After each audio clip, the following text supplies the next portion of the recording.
हेर्नु न सबै यो पानी छ नि अहिले मात्र बढिरहेको छ। हिजोसम्म यो केही थिएन। यता घुमाउनु त्यता हेर्नु त यता सबै पानी परिरहेको छ। अब हेर्नु हामी सावधान अब बस्ने। अब हामी पनि अब गाह्रो भइरहेको छ। अब यो खोलाको बाटो अब खोलाको छेउ सबै पानी आइरहेको छ। बाढ आइरहेको छ। सबै मान्छेहरू सरेर उता सामानहरू यता राखिरहेको छ। अब खानासाना पकाउन गएछ सबै दिक्कत छ। अब के गर्ने अब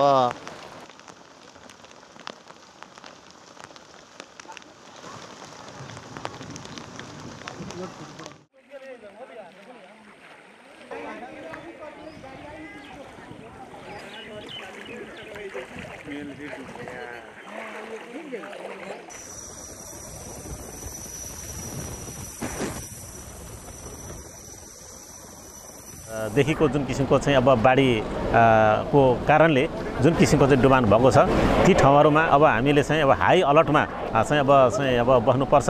हाम्रो सुरक्षाकर्मीहरूलाई पनि हामीले सम्बन्धित हिजोदेखि नै हामीले चाहिँ हाई अलर्टमा राखेर चाहिँ हामीले परिचालन गऱ्यौँ र सम्बन्धित ठाउँहरूमा हामीले चाहिँ अब विभिन्न अब चाहिँ सञ्चारका माध्यमहरू मार्फत त्यस्तै गरेर चाहिँ अब हाम्रो चाहिँ माइकिङ लगायतका इन्स्ट्रुमेन्टहरू चाहिँ हामीले चाहिँ युज गरेर सुरक्षित स्थानमा चाहिँ बस्ने र भन्ने हिसाबले हामीले सबै ठाउँमा चाहिँ हामीले सूचना पनि सम्प्रेषण गरेका थियौँ।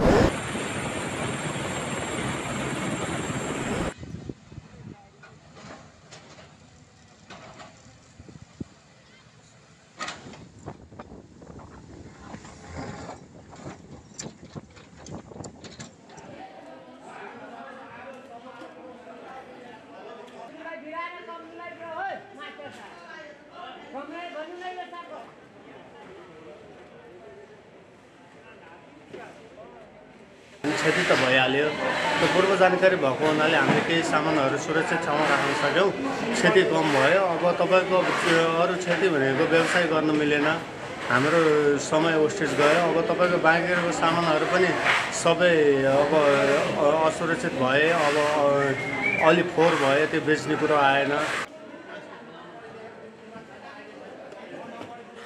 अब हामी त घरमा थियौँ, घरमा भएला बजारमा बाढी छिर्यो भनेर अब आफ्नो के छ त्यो सबै कुराको व्यवस्था छोडेर अनि तत्काल हामी आइलाग्यौँ कि बजारमा सफासुग्घर गर्न पर्यो। अब व्यवसाय गर्ने ठाउँ हो।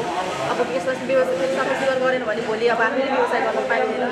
त्यसको लागि पनि हामी तत्कालै दसैँको रौनक आफ्नो छुट्टै ठाउँमा छोडी पनि त्यो छोडेरै आइपुग्यो।